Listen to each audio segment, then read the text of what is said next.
Good day. Let us discuss the last part of our topic no, sa course nito. Implementing and evaluating a learning plan and demonstration microteaching. So, mamaterialize or put into life yung ating DLP or detailed learning plan by implementing and evaluating the learning plan through demonstration microteaching. Ano ba ibig sabihin ng microteaching? No? So, by the end of this discussion, we will identify, develop our knowledge skills, and put into life DLP2 demonstration, no? Alamin natin yung definition ng micro-teaching, no? How this works, no? Yung processes.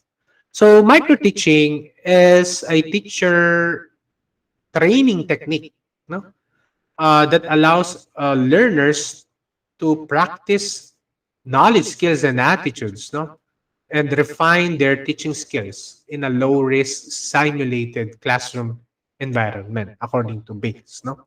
The discuss na instructor ng guru, i-demonstrate yung naturo noon, no? At gagamitin through a real context. Tuturo si teacher, and then si learners, sila din ay magtuturo. Gagamitin yung skills, knowledge, and attitudes na tinuro ni facilitator. No? And then may sarili-sarili silang cognitive, affective side, no? Isa psychomotor nila through micro-teaching. No? So micro-teaching sessions involve one pre-service teacher or mismong in-service teacher, then facilitator, tapos yung group of peers. No? Ito ay nagawa na natin from learning module 1 no, hanggang sa mga pag-provide natin ng feedback after submitting yung inyong recorded presentation, no? On my part as facilitator. Then nagbigay ako ng feedback, then your group mates will process, read the feedback, then improve your text presentation, no? Another feedback, then improve ulit. Yun yung micro-teaching, no? So these sessions allow learners or student teachers to practice and polish their teaching techniques, knowledge, skills, and attitude, no? In a simulated environment before putting them into practice. Yung pag-meeting pa lang nila, ito ay micro-teaching na, no? So, learners, teachers conduct a short lesson, 5 to 20 minutes. The reason why it is micro-teaching, no?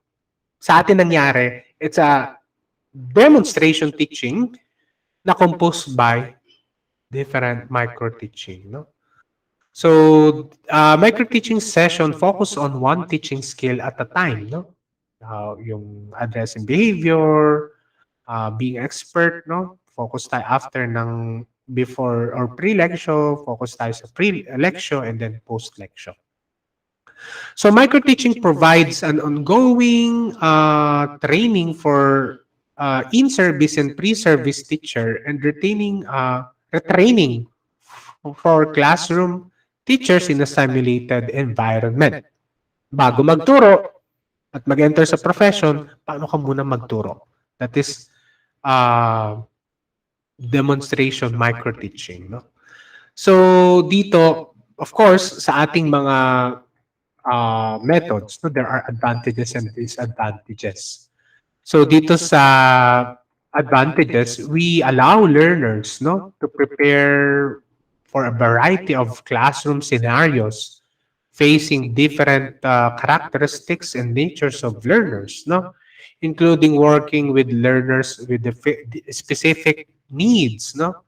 Inclinations, different skills, levels, and backgrounds.